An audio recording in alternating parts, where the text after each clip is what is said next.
सभी को नमस्कार दोस्तों, स्वागत है आपका पार्थ क्रिकेट वर्ल्ड में।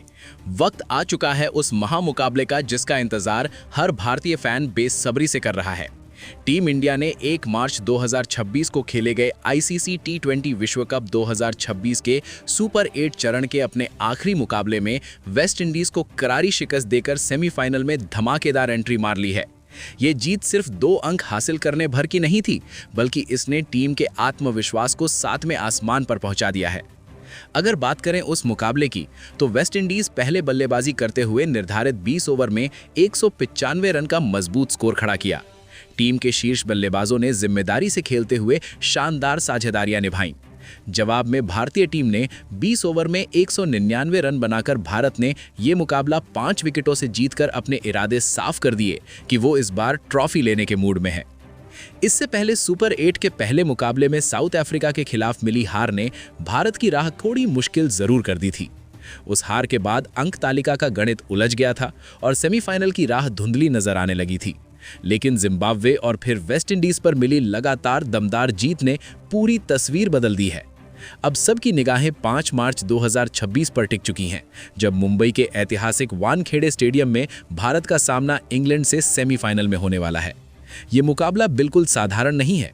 ये सिर्फ एक और मैच नहीं, बल्कि करो या मरो की जंग है। अंक तालिका साफ इशारा कर रही है कि जो टीम ये मैच जीतेगी वही फाइनल का टिकट कटाएगी, जबकि हारने वाली टीम का सफर यहीं खत्म हो जाएगा। ऐसे में दबाव दोनों टीमों पर बराबर है। भारतीय टीम के लिए ये मुकाबला सम्मान, उम्मीद और निरंतर प्रदर्शन की असली परीक्षा है, जबकि इंग्लैंड के लिए ये अस्तित्व की लड़ाई बन चुका है। दोनों टीमें अच्छी तरह जानती हैं कि अब गलती की कोई गुंजाइश नहीं है। एक छोटी सी चूक पूरे अभियान पर भारी पड़ सकती है। वेस्ट इंडीज के खिलाफ जीत के बाद भारतीय खेमे में जोश जरूर है, लेकिन साथ ही एक गंभीरता भी साफ दिखाई दे रही है। टीम मैनेजमेंट और कप्तान सूर्य कुमार यादव भली भांति समझते हैं कि इंग्लैंड जैसी आक्रामक और ताकतवर टीम के सामने औसत प्रदर्शन से काम नहीं चलेगा। सुपर 8 के पहले मैच में साउथ अफ्रीका के खिलाफ मिली हार ने कई सवाल खड़े किए थे। बल्लेबाजी क्रम में अस्थिरता, गेंदबाजी में लय की कमी और दबाव के अहम पलों में टीम का थोड़ा बिखरना। इन कमियों को ध्यान में रखते हुए कप्तान सूर्य कुमार यादव ने बड़े और साहसिक फैसले लेने का मन बना लिया है। और अब नजरें टिकी हैं 5 मार्च की उस रात पर, जब वानखेड़े में इतिहास लिखा जाएगा। Fire India. कप्तान सूर्य कुमार यादव ने इंग्लैंड के खिलाफ इस निर्णायक सेमीफाइनल मुकाबले के लिए नई प्लेइंग 11 का ऐलान कर दिया है। लेकिन दोस्तों, ये घोषणा बिल्कुल सामान्य नहीं थी। इसमें ऐसे बड़े और साहसिक बदलाव किए गए हैं जिन्होंने क्रिकेट फैंस को चौंका कर रख दिया है। पिछले 3 मुकाबलों में जो खिलाड़ी अपने बल्ले या गेंद से खास असर नहीं छोड़ पाए थे, उन्हें इस बार अंतिम एकादश से बाहर का रास्ता दिखा दिया गया है। ये फैसला किसी भावना में बहकर नहीं, बल्कि ठोस विश्लेषण, मौजूदा फॉर्म और टीम की रणनीतिक जरूरतों को ध्यान में रखकर लिया गया है। साफ है कि अब टीम इंडिया सिर्फ नाम नहीं, बल्कि प्रदर्शन के आधार पर आगे बढ़ रही है। सूत्रों के मुताबिक इस बड़ी घोषणा से पहले टीम के भीतर कई दौर की अहम बैठकों का आयोजन हुआ। टीम मैनेजमेंट, कोचिंग स्टाफ और कप्तान सूर्य कुमार यादव के बीच लंबी रणनीतिक चर्चा चली। इंग्लैंड की ताकत, उनकी आक्रामक बल्लेबाजी और डेथ ओवर की क्षमता का बारीकी से अध्ययन किया गया। इसके बाद ही अंतिम फैसला लिया गया। कप्तान सूर्य कुमार यादव ने स्पष्ट संदेश दे दिया है कि इस करो या मरो के मुकाबले में वही खिलाड़ी मैदान पर उतरेंगे जो मानसिक रूप से पूरी तरह मजबूत हों और हाई वोल्टेज दबाव को झेलने की क्षमता रखते हों। क्योंकि 5 मार्च 2026 को मुंबई के ऐतिहासिक वानखेड़े क्रिकेट स्टेडियम में होने वाला ये सेमीफाइनल सीधे फाइनल का रास्ता तय करेगा। यही वजह है कि टीम की प्लेइंग 11 में बड़े और अहम बदलाव किए गए हैं, जिनका एक ही लक्ष्य है, टीम को हर विभाग में और ज्यादा संतुलित, आक्रामक और प्रभावशाली बनाना। बल्लेबाजी क्रम को पहले से ज्यादा स्थिर और लचीला बनाने की कोशिश की गई है, ताकि मैच की परिस्थितियों के अनुसार रन गति को ऊपर नीचे किया जा सके। वहीं गेंदबाजी आक्रमण को और पैना बनाने पर खास जोर दिया गया है, जिससे इंग्लैंड जैसी विस्फोटक टीम को शुरुआत से ही दबाव में रखा जा सके। पावर प्ले से लेकर डेथ ओवर तक हर चरण के लिए अलग और स्पष्ट रणनीति तैयार की गई है। टीम मैनेजमेंट ने विरोधी टीम की कमजोरियों को टारगेट करने की पूरी प्लानिंग कर ली है। इस खास वीडियो में हम विस्तार से चर्चा करेंगे कि आखिर किन खिलाड़ियों को अंतिम एकादश से बाहर किया गया है और किन नए चेहरों को मौका देकर टीम की ताकत को नई धार दी गई है। साथ ही हम ये भी समझेंगे कि ये नई प्लेइंग 11 पूरे मुकाबले की दिशा किस तरह बदल सकती है, चाहे पारी की तेज शुरुआत हो, मध्य ओवरों पर नियंत्रण हो या फिर आखिरी ओवरों का हाई वोल्टेज दबाव। अब बात उस बड़े मुकाबले की जरूरी जानकारी की। भारत बनाम इंग्लैंड सेमीफाइनल भारतीय समय के अनुसार शाम 7 बजे से शुरू होगा। ये महामुकाबला मुंबई के ऐतिहासिक वानखेड़े क्रिकेट स्टेडियम में खेला जाएगा, जहां बड़े मैचों में दर्शकों का जोश रोमांच को कई गुना बढ़ा देता है। अगर आप टीवी पर मैच देखना चाहते हैं तो इसका सीधा प्रसारण स्टार स्पोर्ट्स नेटवर्क के संबंधित चैनलों पर किया जाएगा, जहां हिंदी सहित कई भाषाओं में कमेंट्री उपलब्ध रहेगी। वहीं मोबाइल या टैबलेट यूजर्स के लिए मैच की लाइव स्ट्रीमिंग जियो हॉटस्टार ऐप पर उपलब्ध रहेगी। बस ऐप खोलिए और कहीं भी कभी भी इस हाई वोल्टेज सेमीफाइनल का पूरा मजा लीजिए। तो दोस्तों, मंच तैयार है, दबाव चरम पर है और अब नजरें टिकी हैं उस प्लेइंग 11 पर जो तय करेगी भारत फाइनल में पहुंचेगा या सफर यहीं थम जाएगा। तो दोस्तों, 5 मार्च की शाम 7 बजे तैयार रहिए, क्योंकि ये मुकाबला बेहद अहम होने वाला है और दोनों टीमें जीत के इरादे से मैदान में उतरेंगी। मंच है मुंबई का ऐतिहासिक वानखेड़े क्रिकेट स्टेडियम, जहां बड़े मैच अक्सर इतिहास लिखते हैं। अब बात कर लेते हैं इस महामुकाबले की पिच रिपोर्ट की। वानखेड़े की पिच आमतौर पर बल्लेबाजों के लिए स्वर्ग मानी जाती है। शुरुआत में सतह सख्त रहती है, जिससे गेंद बल्ले पर शानदार तरीके से आती है और स्ट्रोक खेलना आसान हो जाता है। खासकर पावर प्ले के ओवरों में बल्लेबाज खुलकर रन बटोर सकते हैं। यहां की आउटफील्ड भी बेहद तेज है। सही टाइमिंग हुई नहीं कि गेंद पलक झपकते ही बाउंड्री पार। यही वजह है कि इस मैदान पर अक्सर हाई स्कोरिंग मुकाबले देखने को मिलते हैं और दर्शकों को चौके छक्कों की बरसात देखने को मिलती है। हालांकि जैसे जैसे मैच आगे बढ़ता है, पिच थोड़ी धीमी हो सकती है। ऐसे में स्पिन गेंदबाजों की भूमिका मिडिल ओवरों में बेहद अहम हो जाती है। जो टीम परिस्थितियों को जल्दी पढ़कर अपनी रणनीति बदलेगी, जीत की राह उसी के लिए आसान होगी। अगर T20 आंकड़ों पर नजर डालें तो इस मैदान पर औसत पहली पारी का स्कोर लगभग 165 से 175 रन के बीच रहा है। लेकिन जब पिच पूरी तरह सपाट होती है, तब 190 से 200 रन भी सुरक्षित नहीं माने जाते। दूसरी पारी में ओस बड़ा फैक्टर बन सकती है। ओस बढ़ी तो गेंदबाजों की पकड़ ढीली पड़ेगी और लक्ष्य का पीछा करना आसान हो जाएगा। तो चलिए दोस्तों, अब बिना समय गंवाए आपको साफ साफ बता देते हैं कि इस निर्णायक सेमीफाइनल मुकाबले में कप्तान सूर्य कुमार यादव ने इंग्लैंड के खिलाफ किन 11 खिलाड़ियों पर भरोसा जताया है और किन नामों के साथ भारतीय टीम मैदान में उतरने वाली है। दोस्तों, भारतीय टीम की प्लेइंग 11 में सबसे पहले नंबर 1 पर कप्तान सूर्य कुमार यादव ने जिस खिलाड़ी का नाम लिया है वो है हमारे अपने अभिषेक शर्मा। जी हाँ, वही अभिषेक जिनका बल्ला कभी तोप बन जाता है और कभी कभी छुट्टी पर चला जाता है। टूर्नामेंट की शुरुआत में उनका बल्ला इतना शांत था जैसे उसने मौन व्रत रख लिया हो। पहले 4 मुकाबलों में वे कुल मिलाकर सिर्फ 15 रन ही बना पाए थे। फैंस भी सोच में पड़ गए थे कि आखिर मामला क्या है। लेकिन फिर आया जिम्बाब्वे के खिलाफ सुपर 8 का अहम मुकाबला और यहाँ अभिषेक ने ऐसा गियर बदला कि गेंदबाजों को समझ ही नहीं आया कि ये वही खिलाड़ी है या कोई नया अवतार। सिर्फ 30 गेंदों में 55 रन ठोक दिए, 4 चौके और 4 छक्के। पावर प्ले को उन्होंने सच में पिकनिक स्पॉट बना दिया। गेंद हवा में ज्यादा दिख रही थी और जमीन पर कम। और दोस्तों, 1 मार्च को वेस्टइंडीज के खिलाफ खेले गए आखिरी मैच में भी अभिषेक का बल्ला गर्म ही नजर आया। उन्होंने तेज शुरुआत देते हुए 11 गेंदों में 10 रन बनाए, जिससे टीम इंडिया को मजबूत प्लेटफॉर्म मिला। उस पारी के बाद उनका आत्मविश्वास भी लौट आया और फैंस की मुस्कान भी। अब इंग्लैंड के खिलाफ सेमीफाइनल है तो उम्मीद यही रहेगी कि अभिषेक शुरुआत से ही गेंदबाजों की क्लास लगा दें। अगर उनका बल्ला चल गया तो स्कोर बोर्ड ऐसे भागेगा जैसे उसमें रॉकेट फिट कर दिया हो। 44 T20 मैचों में 1047 रन, 2 शतक और 9 अर्धशतक। आंकड़े साफ बता रहे हैं कि खिलाड़ी में दम भरपूर है, बस दिन उनका होना चाहिए। तो दोस्तों, भारतीय टीम की प्लेइंग 11 में नंबर 2 पर कप्तान सूर्य कुमार यादव ने जिस खिलाड़ी को ओपनिंग की दूसरी चाबी सौंपी है वो है विकेट कीपर बल्लेबाज संजू सैमसन। अब अगर अभिषेक पटाखा है तो संजू सैमसन रॉकेट। कब उड़ जाए कोई भरोसा नहीं। इस T20 वर्ल्ड कप में संजू को ज्यादा मौके नहीं मिले, लेकिन जितनी बार मैदान पर उतरे हैं उतनी बार उन्होंने गेंदबाजों को याद दिलाया है, भाई मैं भी यही हूं। नामीबिया के खिलाफ आते ही गेयर बदल दिया, सिर्फ 8 गेंदों में 22 रन। गेंदबाज समझ ही नहीं पाए कि वार्म अप चल रहा है या असली मुकाबला। फिर जिम्बाब्वे के खिलाफ 15 गेंदों में 24 रन ठोक दिए, 1 चौका 2 छक्के और पावर प्ले में ऐसी रफ्तार दी कि स्कोर बोर्ड भी हाँफने लगा। और दोस्तों, 1 मार्च को इंग्लैंड के खिलाफ मुकाबले में भी संजू ने तेजी दिखाई। उन्होंने 12 गेंदों में 19 रन बनाकर टीम को आक्रामक शुरुआत देने में अहम भूमिका निभाई। 1 मार्च को हुए वेस्टइंडीज के मुकाबले तो संजू ने कमाल कर दिया। महज 50 गेंदों में 97 रन ठोक दिए और भारत की जीत में अहम रोल निभाया। ओपनिंग से आखिर तक जमे रहे। संजू का गेम प्लान साफ है, गेंद दिखी तो मारो, फील्डर दिखा तो उसके ऊपर से मारो। उनकी यही निडर बल्लेबाजी टीम को तेज शुरुआत देती है। अब आंकड़ों पर नजर डालें तो 60 टी20 मुकाबलों में 1109 रन, 3 शतक और 9 अर्धशतक उनके नाम है। यानी टैलेंट भी है, टाइमिंग भी, बस जरूरत है कि उस दिन उनका मूड ऑन हो जाए। अगर ऐसा हुआ तो विरोधी गेंदबाजों की शाम की चाय ठंडी होना तय है। वहीं दोस्तों, भारतीय टीम की प्लेइंग 11 में नंबर 3 पर कप्तान सूर्य कुमार यादव ने जिस खिलाड़ी को नई जिम्मेदारी के साथ उतारा है वो है ईशान किशन। पहले जनाब ओपनिंग करते थे, लेकिन टीम कॉम्बिनेशन बदला और इन्हें भेज दिया गया नंबर 3 पर। यानी स्टेडियम वही, बस एंट्री गेट बदल गया। इस वर्ल्ड कप की शुरुआत में ईशान नई गेंद पर टूट पड़ते थे, लेकिन अब मिडिल ऑर्डर में आकर उन्होंने समझदारी का मोड भी ऑन कर दिया है। जिम्बाब्वे के खिलाफ नंबर 3 पर उतरकर 38 रनों की शानदार पारी खेली। जरूरत पड़ी तो सिंगल डबल लिया, मौका मिला तो बाउंड्री भी लगाई। और 1 मार्च को इंग्लैंड के खिलाफ खेले गए मैच में ईशान किशन ने जिम्मेदारी भरी बल्लेबाजी करते हुए 27 गेंदों में 33 रन बनाए और मिडिल ऑर्डर को स्थिरता दी।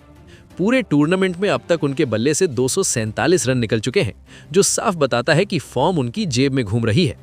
अगर टी20 करियर पर नजर डालें तो 43 मुकाबलों में 1235 रन, 3 शतक और 9 अर्धशतक उनके नाम है। यानी टैलेंट भी है, टाइमिंग भी, बस जरूरत है कि उस दिन बड़े दिन क्लिक करने की। अगर ऐसा हुआ तो इंग्लैंड के गेंदबाजों की परेशानी तय है। वहीं दोस्तों, भारतीय टीम की प्लेइंग 11 में नंबर 4 पर कप्तान सूर्य कुमार यादव ने जिस बल्लेबाज पर भरोसा जताया है वो है तिलक वर्मा। और भाई साहब, इनकी कहानी तो पूरी फिल्मी है। शुरुआत के मुकाबलों में रन तो बन रहे थे, लेकिन रफ्तार कुछ ऐसी थी जैसे स्कूटर तीसरे गियर में अटका हो। स्कोरबोर्ड धीरे धीरे आगे बढ़ रहा था, मगर फैंस की आवाज साफ थी, भाई थोड़ा एक्सेलरेटर भी तो दबाओ। पहले 5 मैचों में तिलक ने टीम को संभालकर बल्लेबाजी की, विकेट बचाए, साझेदारी बनाई, लेकिन स्ट्राइक रेट शांत मोड में था और मिडिल ऑर्डर पर कभी कभी दबाव भी दिखा। फिर आया जिम्बाब्वे वाला मुकाबला और यहां तिलक वर्मा ने अचानक टर्बो मोड ऑन कर दिया। सिर्फ 16 गेंदों में 44 रन, वो भी करीब 275 के स्ट्राइक रेट से, 3 चौके, 4 गगनचुंबी छक्के और गेंदबाज बस देखते रह गए कि अभी तो ये आराम से खेल रहा था, अचानक ये क्या हो गया। उस पारी ने मैच का पूरा माहौल बदल दिया। जो लोग चाय लेकर आराम से बैठे थे वो भी टीवी के सामने खड़े होकर तालियां बजाने लगे। और दोस्तों, वेस्ट इंडीज के खिलाफ पिछले मैच में भी तिलक ने 15 गेंदों में 27 रन ठोककर साफ कर दिया कि फॉर्म अब गर्म हो चुकी है। अगर उनके टी20 करियर पर नजर डालें तो 47 मुकाबलों में 1061 रन, 6 अर्धशतक और 2 शतक, यानी रिकॉर्ड भी जोर से चिल्ला रहा है कि ये खिलाड़ी टाइम पास नहीं, मैच पलटने आता है। अब इंग्लैंड के खिलाफ उम्मीद यही रहेगी कि नंबर 4 पर आते ही तिलक फिर से धमाकेदार शो शुरू करें। अब बढ़ते हैं नंबर 5 की ओर, जहां खुद कप्तान सूर्य कुमार यादव मौजूद है। कप्तान है तो जिम्मेदारी भी डबल और एंटरटेनमेंट भी डबल। इस पूरे वर्ल्ड कप में जब जब टीम फंसी है तब तब एसके बाई ने ऐसी एंट्री मारी है जैसे किसी फिल्म का हीरो क्लाइमैक्स में आता है। कभी पारी संभालनी हो, कभी रन गति बढ़ानी हो या फिर गेंदबाजों की धुलाई करनी हो, हर रोल में फिट, हर मौके पर हिट। 6 मुकाबलों में वे 213 रन बना चुके हैं, यानी बल्ला भी गर्म और आत्मविश्वास भी फुल चार्ज। जिम्बाब्वे वाले मैच को ही ले लीजिए, सिर्फ 13 गेंदों में 35 रन, 3 चौके और 2 छक्के। गेंदबाज सोचते रह गए कि फील्ड सेट करें या भगवान को याद करें। उनकी इस छोटी लेकिन तूफानी पारी ने मैच का रुख पलट कर रख दिया। स्कोरबोर्ड की स्पीड ऐसी बढ़ी कि दर्शकों को पलक झपकने का मौका भी नहीं मिला। एसकेवाई की सबसे बड़ी खासियत यही है, परिस्थिति के हिसाब से गियर बदलना। जरूरत पड़े तो एंकर, मौका मिले तो आतिशबाज। टी20 करियर के आंकड़े भी गवाही देते हैं। 111 मुकाबलों में 3243 रन, 25 अर्धशतक और 4 शतक, यानी ये खिलाड़ी सिर्फ रन नहीं बनाता, मैच की दिशा बदल देता है। इंग्लैंड के खिलाफ भी नजरें नंबर 5 पर टिकी रहेंगी, क्योंकि जब कप्तान का बल्ला चलता है तो विरोधी टीम की पूरी रणनीति हिल जाती है।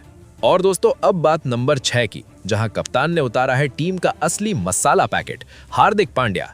देखिए, अगर मैच में ड्रामा चाहिए, एंटरटेनमेंट चाहिए और थोड़ा सा सस्पेंस भी चाहिए तो हार्दिक का मैदान में होना जरूरी है। इस पूरे वर्ल्ड कप में उन्होंने ऑलराउंडर का असली मतलब समझाया है। बल्ले से 155 रन और गेंद से 5 विकेट, यानी काम एक नहीं, डबल शिफ्ट में चल रहा है। जिम्बाब्वे के खिलाफ तो उनका अलग ही मूड दिखा। सिर्फ 23 गेंदों में नाबाद 50 रन, 2 चौके, 4 लंबे छक्के। गेंद हवा में ज्यादा और मैदान में कम दिख रही थी। विपक्षी गेंदबाजों के चेहरे ऐसे थे जैसे किसी ने उनका पसंदीदा गाना बीच में बंद कर दिया हो। हार्दिक की सबसे बड़ी ताकत यही है, मैच की नब्ज पकड़ना, जरूरत पड़े तो साझेदारी बनाना और मौका मिले तो आखिरी ओवरों में तूफान खड़ा कर देना। उनके टी20 करियर के आंकड़े भी जबरदस्त हैं। 111 मुकाबलों में 2226 रन और 11 विकेट। मतलब साफ है, बल्ला भी बोलेगा और गेंद भी डंके की चोट पर काम करेगी। अब इंग्लैंड के खिलाफ फैंस की उम्मीदें 7वें आसमान पर हैं, क्योंकि नंबर 6 पर अगर हार्दिक पांड्या सेट हो गए तो समझ लीजिए मैच सिर्फ खेल नहीं रहेगा, पूरा एंटरटेनमेंट पैकेज बन जाएगा। वहीं दोस्तों, भारतीय टीम की प्लेइंग 11 में नंबर 7 पर कप्तान सूर्य कुमार यादव ने जिस दूसरे ऑलराउंडर पर भरोसा जताया है, वो है मैदान के शांत चेहरे लेकिन अंदर से पूरे तूफान शिवम दुबे। अब ये वो खिलाड़ी हैं जो पहली नजर में बड़े सीधे साधे लगते हैं, लेकिन जैसे ही बल्ला हाथ में आता है, गेंदबाजों की धड़कनें अपने आप तेज हो जाती हैं। इस टी20 वर्ल्ड कप में शिवम दुबे ने अपनी भूमिका बिल्कुल क्लियर रखी है। नीचे आओ, तेजी से रन बनाओ और विपक्षी टीम का पूरा गणित बिगाड़ दो। अब तक वे 185 रन ठोक चुके हैं, और वो भी ऐसे समय पर जब टीम को रफ्तार की सख्त जरूरत थी। कई बार स्कोरबोर्ड अटकता हुआ नजर आया और तभी दुबे मैदान पर आए और सीधे लंबा शॉट लगाकर बता दिया, भाई मैं आ गया हूं। इनकी सबसे बड़ी खासियत क्या है? दबाव कितना भी हो, चेहरे पर घबराहट नहीं, बड़े शॉट खेलने में जरा भी हिचक नहीं, और मजेदार बात, सिर्फ बल्ले से ही नहीं, गेंद से भी काम चला देते हैं। इस वर्ल्ड कप में 3 विकेट भी अपने नाम कर चुके हैं, यानी जरूरत पड़ी तो गेंद लेकर भी कहानी पलट सकते हैं। अगर करियर पर नजर डालें तो 62 टी20 मुकाबलों में 914 रन और 31 विकेट। साफ है, शिवम दुबे सिर्फ टीम का हिस्सा नहीं, पूरा मैच चेंजर पैकेज है। बल्ला भी, गेंद भी और मैच का मूड बदलने की पूरी ताकत भी। अब बढ़ते हैं नंबर 8 की तरफ, जहां कप्तान ने भरोसा जताया है तीसरे ऑलराउंडर अक्षर पटेल पर। अक्षर पटेल उन खिलाड़ियों में से हैं जो मैदान पर ज्यादा शोर नहीं करते, लेकिन असर ऐसा छोड़ते हैं कि विपक्षी टीम देर तक याद रखती है। अगर आपको लगे कि उनके नाम के पीछे ज्यादा चर्चा नहीं होती, तो बस मिडिल ओवरों में उनकी गेंदबाजी देख लीजिए। रन की धारा रोकना और विकेट निकालना, ये उनकी आदत में शामिल है। इस टी20 वर्ल्ड कप में उन्हें ज्यादा मौके नहीं मिले, लेकिन जब भी मौका मिला, अक्षर ने टीम के लिए असर जरूर छोड़ा। अब तक 7 विकेट अपने नाम कर चुके हैं, और वो भी ऐसे समय पर जब टीम को कंट्रोल की सबसे ज्यादा जरूरत थी। मैदान पर उनका शांत चेहरा देखकर लगता है सब नॉर्मल है, लेकिन उनकी गेंदबाजी विपक्षी बल्लेबाजों के पसीने छुड़ा देती है। उनके खिलाफ रन बनाना आसान नहीं होता। और हाँ, बल्ले से भले योगदान सीमित दिखे, लेकिन जरूरत पड़ने पर अक्षर उपयोगी रन भी जोड़ देते हैं। टी20 करियर में करीब 700 रन बना चुके हैं, और कई बार उनके छोटे छोटे कैमियो मैच की लय पलट चुके हैं। अगर आंकड़ों की बात करें, 91 मुकाबलों में 93 विकेट, यानी गेंद हो या बल्ला, मैच का रुख पलटने की क्षमता उनमें हमेशा मौजूद रहती है। और दोस्तों, अब नंबर 9, जहां कप्तान सूर्य कुमार यादव ने बाएं हाथ के तेज गेंदबाज अर्शदीप सिंह को जगह दी है। जी हां, अर्शदीप सिंह वो गेंदबाज हैं जो पावर प्ले में विकेट चटकाने के लिए खास तौर पर जाने जाते हैं। मैदान पर आते ही वे विपक्षी बल्लेबाजों के लिए खौफ का माहौल बना देते हैं। इस टी20 वर्ल्ड कप में अर्शदीप ने अब तक 5 मुकाबले खेले हैं, और सिर्फ 5 मैचों में ही 8 विकेट लेकर अपनी गेंदबाजी की धार दिखा दी है। उनकी गेंदबाजी तेज भी है और सटीक भी। बल्लेबाज अक्सर सोच में पड़ जाते हैं, आखिर खेलें कैसे। उनके ओवर में अचानक रन लुक जाते हैं, और देखते ही देखते विकेटों की झड़ी लग सकती है। पावर प्ले में विपक्षी टीम की हालत कई बार ऐसी हो जाती है जैसे किसी ने अचानक मिक्सर ऑन कर दिया हो। अगर अर्शदीप सही लाइन और लेंथ पकड़ लेते हैं, तो इंग्लैंड के बल्लेबाजों की नींद उड़ना तय है, और टीम इंडिया मैच पर मजबूत पकड़ बना सकती है। ऐसे तेज गेंदबाज जिनमें रफ्तार और नजाकत दोनों का परफेक्ट मेल हो, वो टीम के लिए बेशकीमती होते हैं, और अर्शदीप सिंह उसी श्रेणी के खिलाड़ी हैं। दोस्तों, टीम इंडिया की प्लेइंग 11 में नंबर 10 पर कप्तान सूर्य कुमार यादव ने जिस घातक गेंदबाज को जगह दी है, वो हैं भारत के यॉर्कर किंग जसप्रीत बुमराह। जी हाँ दोस्तों, बुमराह वो नाम है जिसे सुनते ही बल्लेबाजों की धड़कन अपने आप तेज हो जाती है। उनकी सटीक यॉर्कर और किफायती ओवर ऐसे होते हैं कि बल्लेबाज आखिरी तक समझ ही नहीं पाता, भाई ये गेंद आई कहां से। पावर प्ले हो या डेथ ओवर, बुमराह किसी भी समय विकेट चटका सकते हैं और मैच का पूरा रुख पलट सकते हैं। यही वजह है कि बड़े बड़े बल्लेबाज भी उनके सामने खुलकर खेलने से पहले 2 बार सोचते हैं। इस टी20 वर्ल्ड कप में बुमराह ने अब तक 9 विकेट लेकर अपनी धार का शानदार नमूना पेश किया है। उनकी लाइन और लेंथ इतनी टाइट रहती है कि बल्लेबाज खुलकर शॉट खेलने की हिम्मत ही नहीं जुटा पाते। कई बार तो ऐसा लगता है जैसे गेंद बल्ले को नहीं, सीधे प्लान को मात दे रही हो। अगर उनके टी20 इंटरनेशनल करियर पर नजर डालें तो 93 मैचों में 116 विकेट, यानी आंकड़े खुद गवाही दे रहे हैं कि ये गेंदबाज क्यों भारत के सबसे भरोसेमंद मैच विनर्स में गिना जाता है। मैच के दौरान जब बुमराह गेंद लेकर दौड़ते हैं तो विपक्षी बल्लेबाजों की हालत ऐसी हो जाती है मानो मैदान पर बिजली गिर गई हो, और टीम इंडिया को तुरंत फायदा मिलता है। और अब दोस्तों, प्लेइंग 11 का आखिरी लेकिन बेहद खतरनाक हथियार नंबर 11 पर कप्तान सूर्य कुमार यादव ने शामिल किया है मिस्ट्री स्पिन के मास्टर वरुण चक्रवर्ती को। वरुण चक्रवर्ती वो गेंदबाज हैं जिनकी गेंदबाजी देखकर बल्लेबाज अक्सर चकरा जाते हैं कि ये गेंद आखिर घूमकर आई कहां से। उनकी मिस्ट्री इतनी खतरनाक है कि सेट बल्लेबाज भी अचानक गलती कर बैठता है। टीम के लिए वे ऐसे गेंदबाज हैं जिनके आते ही मिडिल ओवरों में रन की रफ्तार अपने आप धीमी पड़ जाती है और विकेट की घंटी बजने लगती है।